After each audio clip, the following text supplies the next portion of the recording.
টুনি, এই টুনি, এই মেয়েটাকে নিয়ে আমি আর পারি না। কোথায় গিয়েছে বসে আছে কে জানে। আজ শুধু আসুক, আসুক বাড়িতে। আমি ওর ডানা কেটে ওকে ঘরে বন্দি করে রাখবো। কি গো টুনির মা, এত চিৎকার চেঁচামেচি কেন করছো? কি হয়েছে? বলি ভর দুপুর বেলায় তো তোমার চিৎকারে আর বাড়িতেই থাকা যায় না। আর বলো না গো, মেয়েটাকে আমি কোথাও খুঁজে পাচ্ছি না। কাজের বেলা আমি চিৎকার করে করে মরবো, অথচ আমার মেয়েটাকে কোথাও খুঁজে পাবো না। আর অসময় ঠিকই বাড়িতে থাকবে জানো। গিয়ে দেখো, হয়তো কোনো খালে বিলে পদ্ম তুলছে, আর নয়তো কারো পেয়ারা গাছে বসে পেয়ারা চুরি করে খাচ্ছে।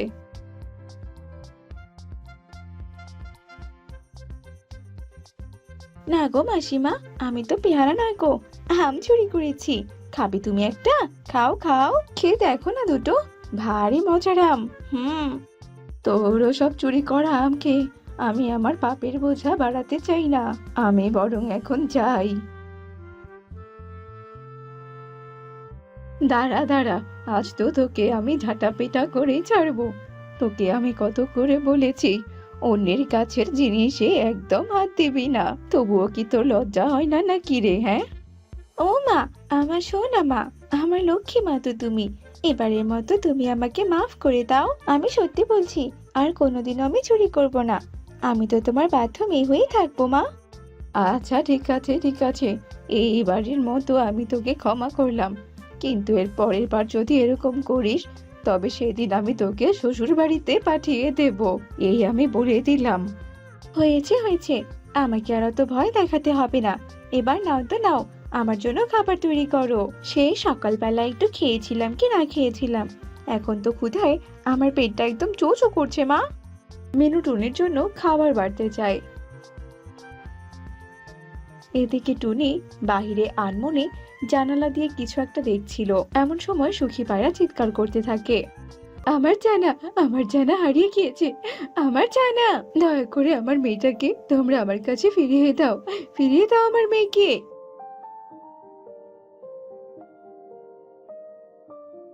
সখী দিদি, তুমি কোনো চিন্তা করো না, আমি তোমার মেয়েকে খুঁজে এনে দিচ্ছি গো।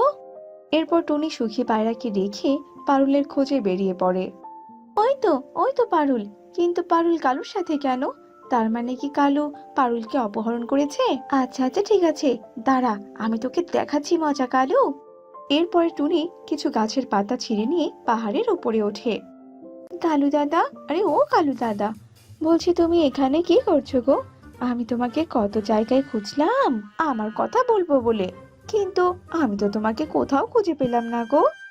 আরে আরে টুনি যে, তা বলছি, কি বলবি বল। আমার কান তো খোলাই আছে, যা বলবি বল, আমি তো শুনতেই পাচ্ছি। আসলে কালু, তোমাকে আমার ভীষণ ভালো লাগে। আর এই দেখো, আমি তোমার জন্য কি নিয়ে এসেছি। এগুলো হলো ঔষধি পাতা, বুঝেছো? এগুলো তুমি খেলে আরো সুন্দর হয়ে যাবে, আর তখন তো সব মেয়েরাই তোমার পিছু পিছু ঘুরে বেড়াবে। হুম। তাই নাকি রে? তাহলে দে দে, আর দেরি কেন, আমি এক্ষুনি খেয়ে নিচ্ছি। কালো টুনির হাত থেকে সে ঔষধি পাতাগুলো নিয়ে খেয়ে ফেলে। ওরে বাবা রে, ওরে মারে, এ আবার আমার কি হলো? আমার এত বায়ু কেন বেরোচ্ছে? আর এসব বায়ুর এত গন্ধই বা কেন? এই টুনি, আই তুই আমাকে এসব কি খাওয়ালি রে? আমার যে বায়ু আর থামছেই না। যা করেছি বেশ করেছি, দুষ্টু কাক কোথাকার, তোকে আমি শাস্তি দিয়েছি, বুঝেছিস তো? এরপর টুনি পারুলকে তার পিঠে বসিয়ে নিয়ে সেখান থেকে উড়ে জঙ্গলে ফিরে আসে।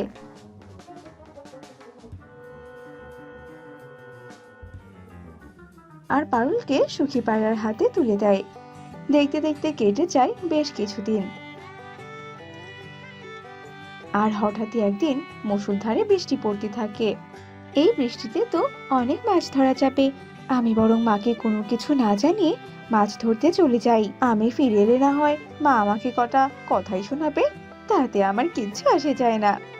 এরপর টুনি জাল নিয়ে নৌকায় করে মাছ ধরতে যায়। আর তখনই হঠাৎ করে দমকা হাওয়া বইতে থাকে। টুনির নৌকাটা দমকা হাওয়াতে এপাশ ওপাশ করতে থাকে। হতে হতে এক পর্যায়ে টুনির নৌকাটা জলে ডুবে যায়, আর টুনিও জলে ডুবে অজ্ঞান হয়ে যায়। এরপর যখন টুনির জ্ঞান ফিরে আসে, তখন সে নিজেকে একটা অচেনা জায়গায় দেখতে পায়। এই কি, এখানে তো দেখছি কেউ নেই। মা, মা, আমাকে তুমি নিয়ে যাও মা, আমি যে ভুল জায়গায় আটকে গেছি মা। কোথায় কোথায় তুমি? টুনির এমন চিৎকার যেন কেউই শুনতে পায় না, কিন্তু হঠাৎ করে টুনি কারো আওয়াজ শুনতে পায়। এই মেয়ে, তুমি আর সামনে এগিয়েও না, সামনে যে তোমার জন্য ঘোর বিপদ। কে কে তুমি? তুমি আমার সামনে কেন আসছো না? আর আমাকে কে শেষ করে দেবে? জল রাক্ষসী তোমাকে মেরে ফেলবে। কে? তুমি এসব কে বলছো? আমি একদম ঠিক কথাই বলছি। আমি হলাম অচিনপুরের যুবরাজ। আমি এখানে এসেছিলাম শিকার ধরার জন্য, কিন্তু তখনই যে আমি জল রাক্ষসীর সামনে পড়ে যাই, আর তখনই তার নজর আমার উপর পড়ে। সে আমাকে বিয়ে করতে চায়, কিন্তু আমি না করাতে সে ভীষণ রেগে যায়, আর তারপর সে আমাকে এই গাছের ভেতরে বন্দি করে রাখে। একে, তুমি এসব কি বলছো কি? তোমার কি তবে মুক্ত হওয়ার কোনো উপায় নেই? আছে তো, একটা উপায় আছে। তাই? তাহলে আমাকে বলো, কি কি সেই উপায়? এই জঙ্গলের শেষের দিকে একটা বিরাট গাছ আছে, আর সেই গাছের উপরে আছে একটা বিরাট ফুলকপির ঘর, আর সেই ঘরের মধ্যেই আছে একটা আগুন কাঠি। সেই আগুন কাঠি এনে যদি আমাকে স্পর্শ করানো যায়, তবে যে আমি আবারও আগের মতো হয়ে উঠবো। আচ্ছা আচ্ছা, ঠিক আছে, তুমি একদম চিন্তা করো না, আমি এক্ষুনি আসছি। এরপর টুনি উড়ে উড়ে সেই গাছের কাছে যায়, আর গিয়ে দেখে সত্যি সত্যি একটা ফুলকপি ঘর রয়েছে গাছের ডালে। এরপর টুনি সেই গাছের ডালের ফুলকপি ঘরের ভেতরে ঢুকে পড়ে। সে যেই না আগুন কাঠি হাতে নেয়, তখনই সেখানে জল রাক্ষসী প্রকট হয়। পুচকি মেয়ে, তোর কিনা এত বড় সাহস! তুই আমার আগুন কাঠিতে হাত দিয়েছিস? দে, ওটা আমাকে এক্ষুনি ফিরিয়ে দে, দে বলছি, নইলে তোর কপালে দুঃখই আছে। না না, এটা আমি তোকে কিছুতেই দেব না। টুনি আগুন কাঠিটা নাড়াতেই আগুন কাঠি থেকে আগুন বের হয়ে রাক্ষসীর শরীরে লাগে। অমনি রাক্ষসী সেখানে বধ হয়ে যায়। তাছাড়া আগুন কাঠি যে সৎ লোকের কাছে গেলে আগুন কাঠির শক্তি দ্বিগুণ বেড়ে যায়, সেটা কেউই জানতো না। এদিকে রাক্ষসী মারা যাওয়ায় যুবরাজও গাছ থেকে মুক্ত হয়ে বেরিয়ে নিজের আসল রূপে ফিরে আসে।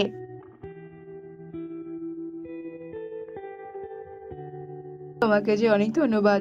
চলো, তোমাকে আমি বাড়িতে পৌঁছে দেই। আচ্ছা আচ্ছা, ঠিক আছে রাজকুমার, ঠিক আছে, চলো। এরপর তারা দুজনে নিজেদের জায়গায় ফিরে যায়।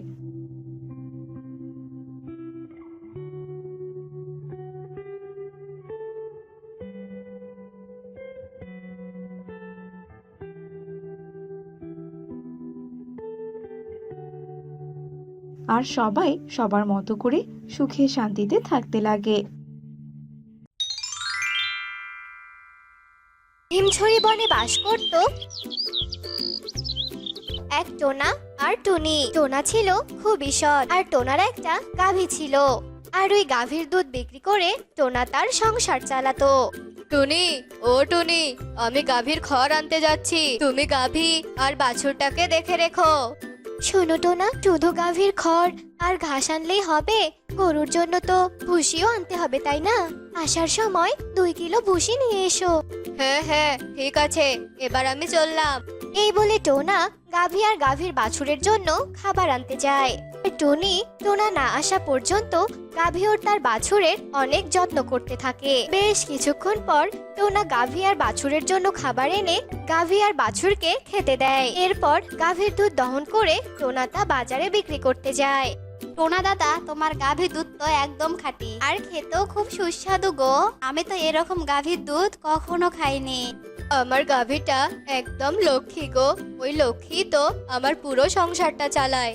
ওই লক্ষ্মী যদি না থাকতো, তাহলে যে কিভাবে আমার সংসারটা চলতো। এই বলে টোনা শালিককে দুধ দেয়, আর শালিক সেখান থেকে চলে যায়। এইভাবে তাদের দিন কাটতে থাকে। অন্যদিকে যজ্ঞ কাকেরও একটা গাভী ছিল, কিন্তু যজ্ঞ কাক ছিল খুবই লোভী আর খুব অসৎ। টোনাকে দেখে যজ্ঞ কাকের খুব লোভ হয়। যজ্ঞ কাকু বাজারে তার গাভীর দুধ বিক্রি করত। না না কণিকা, এভাবে আর ব্যবসা করা যাবে না। এভাবে চলতে থাকলে আমরা কোনোদিনও বড়লোক হতে পারবো না। তুমি কি বুঝেছো? তাহলে যে দুধে আরো বেশি বেশি করে জল মেশাতে হবে, কি বলো যজ্ঞ? না না, এত বেশি করে জল মিশালে বনের পাখিরা সব বুঝে যাবে, আমাদের ব্যবসা ধুলোয় মিশে যাবে। তুমি কি পাগল হয়ে গেছো? তাহলে কে করবে শুনি? এছাড়া কি আর কোনো বুদ্ধি আছে? তুমি বরং বুদ্ধি বের করো, আমি গাভীটাকে খেতে দেই। এই বলে কণিকা সেখান থেকে চলে যায় আর যজ্ঞ ভাবতেই থাকে কি করে গাভীর দুধ বেশি করা যায়। এমন সময় যজ্ঞ পেয়েছি এবার আমি গাভীকে ইনজেকশন দিয়ে গাভী দুধ বেশি করব, তারপর বাজারে বিক্রি করব আর অনেক টাকা পাবো। তবে আর দেরি না করে বাজারে এখনই গিয়ে ইনজেকশন নিয়ে আসি। এই বলে যজ্ঞ বাজার থেকে গরুর ইনজেকশন কিনে আনে আর তার গাভীকে ইনজেকশন দেয়। ইনজেকশন দেওয়ার বেশ কিছুক্ষণ পর যজ্ঞ তার গাভীর দুধ দহন করে আর আগের তুলনায় গাভী অনেক বেশি দুধ দেয়। ও মা, যজ্ঞ, তোমার বুদ্ধির তারিফ তো করতেই হয়, এই না হলে বুদ্ধির মতো বুদ্ধি। এবার আমরা অনেক বড় লোক হব। যাও যাও, তাড়াতাড়ি দুধ নিয়ে বাজারে যাও। এরপর যজ্ঞ দুধ নিয়ে বাজারে যায়। এসো এসো এসো শালিক কবিতর বিউটি, আজকে আমি টাটকা গাভীর দুধ নিয়ে এসেছি। একদিন খেলে প্রতিদিন কিনতে চাইবে, এত স্বাদ তোমাদের মুখে লেগেই থাকবে। এসো এসো নিয়ে যাও। যজ্ঞর এমন কথা শুনে বনের সব পাখিরাই তার কাছে যায় দুধ কেনার জন্য আর সব দুধ বিক্রি হয়ে যায়। পরের দিন যজ্ঞ কাক তার গাভীর দুধ কেনার জন্য আর কাউকেই ডাকে না, বরং সবাই যজ্ঞর কাছে এসে গাভীর দুধ কিনে নিয়ে যায়। যজ্ঞ দাদা, সত্যি কালকের গাভীর দুধ অনেক সুস্বাদু ছিল, তাই তো আজকেও আমরা আবার এলাম তোমার কাছে। আমাকে আর 1 লিটার দুধ দাও তো দাদা। আমি বলেছিলাম না একদিন খেলে প্রতিদিন আসবে। এরপর বনের পাখিরা যজ্ঞর কাছ থেকে দুধ কিনে নিয়ে যায় আর যজ্ঞ কাক তার গাভীকে ইনজেকশন দেওয়ার কারণে গাভীর দুধ খেতেও মিষ্টি হয় আর অনেক সুস্বাদু হয়। কিন্তু এত সুস্বাদু হলেও তার শরীরের জন্য খুবই ক্ষতিকর ছিল।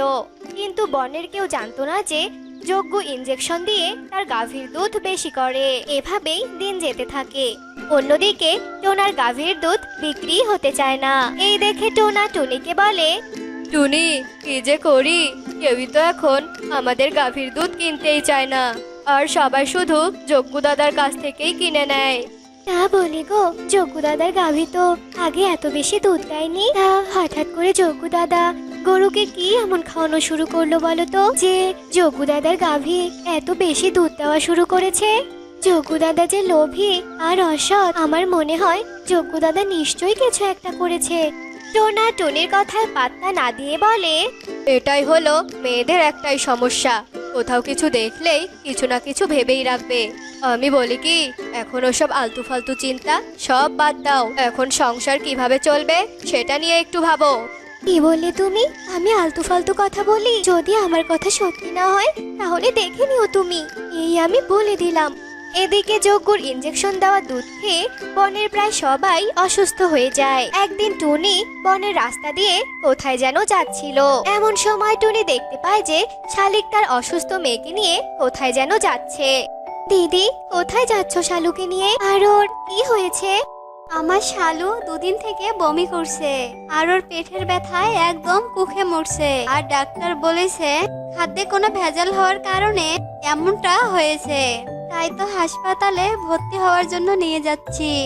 কিন্তু দিদি, খাদ্যের ভেজাল কি করে হলো? ডাক্তার বলেছে দুধ খাওয়ার কারণে নাকি এমনটা হয়েছে। এই বলে যে যার কাজে চলে যায়। টুনি চলতে চলতে কবুতর, তোতা, মিষ্টি টিয়ে এদের সাথে দেখা হয়ে যায়, কিন্তু সবারই একই সমস্যা ছিল। এসব দেখে টুনি বলে, আবার একই সমস্যা, দুধ খেয়ে সবাই অসুস্থ হয়ে যাচ্ছে। টোনা তো খাঁটি দুধ বিক্রি করে, আজ কয়েকদিন থেকে আমাদের দুধ কেউই কিনছে না। তাহলে আমি ঠিকই বুঝতে পেরেছি যজ্ঞ দাদার গাভীর দুধ খেয়ে সবার এই অবস্থা হয়েছে। না, যজ্ঞ দাদার উপর নজর রাখতে হবে। এই বলে টুনি যজ্ঞর উপর নজর রাখতে তার বাড়িতে চলে যায়। আর সেখানে গিয়ে টুনি দেখে যে যজ্ঞ তার গাভীর দুধ বেশি করার জন্য তার গাভীকে ইনজেকশন দিচ্ছে আর বলছে, এই ইনজেকশন দিয়ে আমার অনেক উপকার হয়েছে। বনের কার কি হোক হোক, আমার কিছুই যায় আসে না। আমি শুধু আমার উন্নতি নিয়েই ভাববো, এটাই আমি চাই। টুনি যজ্ঞর এসব কাণ্ড দেখে আর টোনাকে সব ঘটনা খুলে বলে। আর এই সব ঘটনার কথা শুনে টোনা বলে, টুনি, তুমি কি সব সত্যি বলছো? তবে তো বনের সব পাখিকে সত্যি কথাগুলো বলতেই হবে, এক্ষুনি সবাইকে সতর্ক করতে হবে। এই বলে টোনা চলে যায় বনের সব পাখিকে সতর্ক করার জন্য। তো বনের সব পাখি টোনার কথা বিশ্বাস করতে চায় না। তাই টোনা বলে, ঠিক আছে, তোমাদের আমার মুখের কথা বিশ্বাস করতে হবে না। তোমরা কাল সকালে চুপি চুপি আমার সাথে যজ্ঞু দাদার বাড়িতে যাবে, আর তোমরা নিজের চোখেই সবটা দেখতে পাবে। এরপর সবাই টোনার কথায় রাজি হয়ে যায়। আর পরের দিন সকালে বনের সবাই চুপি চুপি যজ্ঞ কাকের বাড়িতে যায় আর গিয়ে দেখতে পায় যে যজ্ঞ প্রতিদিনের মতো আজকেও তার গাভীটাকে ইনজেকশন দিচ্ছে। এমন সময় টোনা বলে, যজ্ঞু দাদা, তোমার খেলা এবার শেষ। তোমার সব অপকর্ম বনের সবার কাছে ধরা পড়ে গেছে। যজ্ঞ কাক বনের সবাইকে একসাথে দেখে অনেক ভয় পেয়ে যায় আর সব সত্যিটা সবার সামনে বলে দেয়। আমার অনেক বড় ভুল হয়ে গেছে, আমি লোভের কারণে এসব করেছি, তোমরা আমাকে ক্ষমা করে দাও। কিন্তু বনের কেউই যজ্ঞুর কোনো কথাই শোনে না, বরং যজ্ঞ কাককে বন থেকে তাড়িয়ে দেয়। এরপর থেকে বনের সবাই টোনার কাছ থেকে খাঁটি গাভীর দুধ কিনে নিত। এক বনে বিন্দু নামে এক পাখি বসবাস করত। বিন্দু পাখির আত্মীয় স্বজন বলতে এই পৃথিবীতে কেউ ছিল না। বিন্দু পাখি কোথায় কাজ করত, কিভাবে খাবার খেত, বনের কোনো পাখি সেটা জানতো না। কিন্তু একদিন রাতে, যজ্ঞ, ও যজ্ঞ, ওঠো ওঠো, ঘরে যেন কিসের আওয়াজ হচ্ছে, তাড়াতাড়ি ওঠো, আমাদের ঘরে বুঝি চোর ঢুকেছে। ও যজ্ঞ, মরার মতো ঘুমিয়ে আছো নাকি? আমি এত করে ডাকছি, উঠছো না কেন? তাড়াতাড়ি ঘুম থেকে উঠে লাইটটা জ্বালাও। কাকলির এমন ধাক্কা ধাক্কিতে যজ্ঞ কাকের ঘুম ভেঙে যায়। তারা উঠে ঘরের লাইট জ্বালিয়ে দেয়। দেখে বিন্দু তাদের ঘরে দাঁড়িয়ে আছে আর আলমারি থেকে সোনা দানা টাকা পয়সা বের করছিল। বিন্দু, তুই তুই এত রাতে আমার ঘরে কি করে এসেছিস? তার মানে তুই চুরি করতে ঢুকেছিস? চোর চোর, কে কোথায় আছো? আমার বাড়িতে বিন্দু চুরি করতে ঢুকেছে, চোর চোর, ধরো ধরো। কাকলির এমন চিৎকার শুনে বনের সব পাখিরা ঘুম থেকে জেগে ওঠে আর কাকলির বাড়ির সামনে এসে জড়ো হয়। কোথায় কোথায় চোর? কাকুলি, আমাদের হাতে ওই চোরকে তুলে দাও। ওই চোরকে এমন শাস্তি দেব যে চুরি করার কথাই ভুলে যাবে। কত বড় সাহস, শান্তিপূর্ণ এই বনে চুরি করতে ঢুকেছে।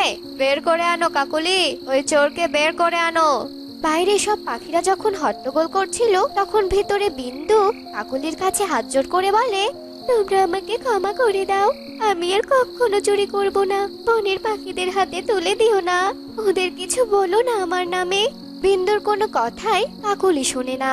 বিন্দুকে টানতে টানতে বাইরে নিয়ে আসে আর বিন্দুকে বলে, এই যে সেই চোর, আহা, দিনের বেলা কি সাধু সেজে থাকে আর রাতের বেলা চুরি করে। এই চোর বিন্দুকে আর এই বনে রাখা যাবে না। এই কথা বলে কাকলি আর যজ্ঞ কাক বিন্দুকে বনের পাখিদের কাছে ছেড়ে দেয় আর সবাই মিলে বিন্দুকে অনেক মারতে শুরু করে আর মেরে বন থেকে তাড়িয়ে দেয়। বিন্দু অসহায় হয়ে রাতের অন্ধকারে বনের রাস্তা দিয়ে হাঁটছিল। এমন সময় প্রচন্ড ঝড় শুরু হয়। বিন্দু কাঁদতে কাঁদতে বলে, হায় হায় উপরওয়ালা, আমি এখন কি করব, কোথায় যাব? আমি তো শখ করে চুরি করতাম না, বিপদের সময় কেউ আমাকে সাহায্য করেনি, তাই তো আমি অসহায় হয়ে এই চুরির রাস্তাটাই বেছে নিয়েছি। কি ওই দূর থেকে কান্নার আওয়াজ আসছে মনে হচ্ছে, কে কাঁদছে এভাবে? যাই তো ব্যাপারটা একবার দেখি। এ কথা বলে বিন্দু কান্নার আওয়াজ অনুসরণ করে সামনে এগিয়ে যায় আর দেখে একটা বাসা ভেঙে পড়ে আছে আর তার পাশে বসে একটা ছানা কান্না করছে। তা দেখে বিন্দু পাখি বলে, কি বাছা, তুমি এভাবে এখানে বসে আছো কেন? আর এই ঝড়ের মধ্যে ভাঙা বাড়ির সামনে বসে কান্না করছো কেন? কি হয়েছে আমাকে বলো, তোমার মা বাবা কোথায়? এই ঝড়ের কারণে আমার মা বাবা এই ঘরের নিচে চাপা পড়ে মারা গিয়েছে, আমি কোনো রকমে বেঁচে গিয়েছি, আমি কোথায় যাব? কান্না করিস না রে মা, তোর মা বাবা মরে গিয়েছে তো কি হয়েছে? আমি তোকে আজ থেকে আমার কাছেই রাখবো। আজ থেকে আমি তোর বিন্দু মাসি। আমারও কেউ নেই জানিস, আমারও কেউ নেই আর তোরও কেউ নেই। আজ থেকে তোর সাথেই আমার নতুন জীবন শুরু হবে। সত্যি বলছো তুমি আমার বিন্দু মাসি হবে? তাহলে আজ থেকে আমি তোমার সাথেই থাকবো, তুমি আমার বিন্দু মাসি। এ কথা বলে টিংটিং বিন্দু মাসিকে জড়িয়ে ধরে। আর সেই ঝড়ের রাতেই তারা দুজনে এক বড় আম গাছের নিচে গিয়ে আশ্রয় নেয়। এরপর বিন্দু মাসি সারা রাত টুনটুনকে তার ডানা দিয়ে জড়িয়ে ধরে। আর সেই ঝড়ের রাতটা তারা দুজনে কাটিয়ে দেয়। পরের দিন সকালবেলা, বিন্দু মাসি, ও বিন্দু মাসি, আমার যে খুব খিদে পেয়েছে গো। কাল রাত থেকে আমি না খেয়ে আছি। আমি যে আর খিদের জ্বালা সহ্য করতে পারছি না। আমাকে কিছু খেতে দাও বিন্দু মাসি। পাগলি মেয়ে একটা, তোর খিদে পেয়েছে? এই দেখ, আমরা যে আম গাছের নিচে আশ্রয় নিয়েছি সেই গাছে কত আম ধরেছে। আমি তোকে এক্ষুনি আম পেড়ে দিচ্ছি, আর আমরা আজ থেকে এই গাছের ডালেই বাসা বেঁধে থাকবো। এ কথা বলে বিন্দু মাসি আম গাছ থেকে আম পেড়ে টিংটিংকে খেতে দেয়। টিংটিং মজা করে আম খেতে থাকে। এরপর বিন্দু মাসি টিংটিংকে বলে, মা টিংটিং, তুই আম খেতে থাক, আমি কিছু দূর গিয়ে বাড়ি বানানোর জন্য কিছু কাঠ নিয়ে আসি। এখানেই চুপচাপ বসে থাকবে, কিন্তু কোথাও যাবি না। আচ্ছা মাসি, তুমি নিশ্চিন্তে যাও, আমার কিচ্ছু হবে না। আমি এখানেই চুপটি করে বসে থাকবো। টিংটিং এর এমন কথা শুনে বিন্দু মাসি কাঠ সংগ্রহ করার জন্য চলে যায়। এইদিকে টিংটিং একাই আম গাছের নিচে বসে থাকে। ঠিক সেই সময় টিংটিংকে এক দানব ঈগল পাখি দেখে, আর টিংটিং এর কাছে গিয়ে বলে, পেয়েছি, আজকের খাবার আমি পেয়েছি। এই ছোট্ট পাখির ছানা, আজ তোকে খেয়ে আমার ক্ষুধা মেটাবো। আজ তুই আমার খাবার। এখান থেকে চলে যা দুষ্টু পাখি, খবরদার আমার কাছে আসবি না। মাসি, ও বিন্দু মাসি, তুমি কোথায়? আমাকে বাঁচাও। শয়তান পাখি, তুই যদি আমার কোনো ক্ষতি করিস তাহলে আমার বিন্দু মাসি তোকে ছাড়বে না কিন্তু। কোথায় গো বিন্দু মাসি? তুমি এই দুষ্টু পাখিকে তাড়িয়ে দাও, ও যে আমাকে মেরে ফেলবে বলছে। ডাক, কত জোরে ডাকতে পারিস ডাক। আজ তোকে আমার হাত থেকে কেউ বাঁচাতে পারবে না। আজ তুই হবি আমার খাবার। ঈগল যখন এসব কথা বলছিল, ঠিক তখনই বিন্দু মাসি কাঠ সংগ্রহ করে সেখানে চলে আসে। টুনটুনের সামনে দানব ঈগলকে দেখে বিন্দু মাসি ভীষণ রেগে যায়, আর রেগে গিয়ে বলে, শয়তান ঈগল, ছেড়ে দে আমার টিংটিংকে, ছেড়ে দে বলছি। তুই যদি আমার টিংটিং এর কোনো কিছু ক্ষতি করতে চাস তবে আজ তুই তোর প্রাণ নিয়ে এখান থেকে ফিরে যেতে পারবি না বলে দিলাম। আমি তোর ভালোর জন্য বলছি, আমার টিংটিং সোনাকে ছেড়ে দে, বদমাইশ পাখি। কি, তুই আমাকে হুমকি দিচ্ছিস? ছোট্ট একটা পাখি হয়ে তুই আমার কি করতে পারবি শুনি? আমি তোর মেয়েকে খাবো, আর সাথে তোকেও খাবো। দেখি তুই আমার কি করতে পারিস। এই কথা বলে দানব ঈগল যেই না হাঁ করে টিংটিংকে মুখে ঢুকাতে যাবে, তখনই বিন্দু মাসি বাড়ি তৈরি করার একটা কাঠ নিয়ে দানব ঈগলের মাথায় আঘাত করে, আর সঙ্গে সঙ্গে ঈগল সেখানেই মারা যায়। আর টিংটিং ঈগলের হাত থেকে রক্ষা পায়। টিংটিং কাঁদতে কাঁদতে বলে, বিন্দু মাসি, তুমি যদি সময় মতো এখানে না আসতে তবে আমার যে কি হতো। কাঁদিস না রে মা, তোর এই বিন্দু মাসি যতদিন বেঁচে আছে ততদিন কেউ তোর কোনো ক্ষতি করতে পারবে না রে মা। আমার কাছ থেকে তোকে কেউ আলাদা করতে পারবে না। হয়েছে, এখন কান্নাকাটি বাদ দিয়ে আয় তো মা, আমার বাড়ি বানানোর কাজে সাহায্য কর। তারপর টিংটিং আর বিন্দু মাসি মিলে আম গাছের নিচে ছোট্ট একটা বাড়ি তৈরি করে, আর সেখানেই বসবাস করতে শুরু করে। এরপর বেশ কিছুদিন কেটে যায়। এরপর বিন্দু মাসি টিংটিংকে একটা স্কুলে ভর্তি করিয়ে দেয়। টিংটিং খুব ভালো ফলাফল নিয়ে তার স্কুল জীবন পার করে দেয়। এখন টিংটিং অনেক বড়, আর বিন্দু মাসিও বৃদ্ধা হয়ে গেছে। একদিন টিংটিং খুশি হয়ে বাড়িতে ঢোকে, আর তার বিন্দু মাসিকে ডাকতে থাকে, বিন্দু মাসি, ও বিন্দু মাসি, কোথায় তুমি? তাড়াতাড়ি বাইরে বেরিয়ে এসো। ও বিন্দু মাসি, একটা খুশির সংবাদ আছে। উফ, কেন যে আসতে এত দেরি করছো? টিংটিং এর ডাক শুনে বিন্দু বাইরে এসে বলে, টিংটিং, আমি তো এখন বৃদ্ধা হয়ে গেছি, আমি কি আর আগের মতো হাঁটতে পারি? কি সংবাদ দিতে এসেছিস শুনি? বল, যেটা বলার জন্য এত অস্থির হয়ে আছিস। বিন্দু মাসি, ও বিন্দু মাসি, জানো আমি একটা বড় চাকরি পেয়েছি, আর এসব হয়েছে শুধুমাত্র তোমার জন্য বিন্দু মাসি। ওই ঝড়ের রাতে তুমি যদি আমাকে না বাঁচাতে আর এভাবে এত যত্ন করে বড় করে না তুলতে, তবে তো আমি ওই ঝড়ের রাতেই মারা যেতাম। সব তোমার অবদান বিন্দু মাসি। ওই ঝড়ের রাতে তুমি আমার বিন্দু মাসি হয়ে উঠেছো। আরে, ওই ঝড়ের রাতে তোকে আমি না পেলে যে জীবনে এত সংগ্রাম করা শিখতাম না। তোর জন্যই তো সেদিন আমি বাঁচার রাস্তা খুঁজে পেয়েছিলাম। বাদ দাও মাসি সেসব দিনের কথা। সামনে যে আমাদের সুখের দিন আসছে বিন্দু মাসি, এই সুখের ভাগ আমার আর তোমার বিন্দু মাসি। এ কথা বলে টিং টিং তার বিন্দু মাসিকে জড়িয়ে ধরে। আর এভাবেই টিং টিং আর বিন্দু মাসি সুখে শান্তিতে বসবাস করতে শুরু করে।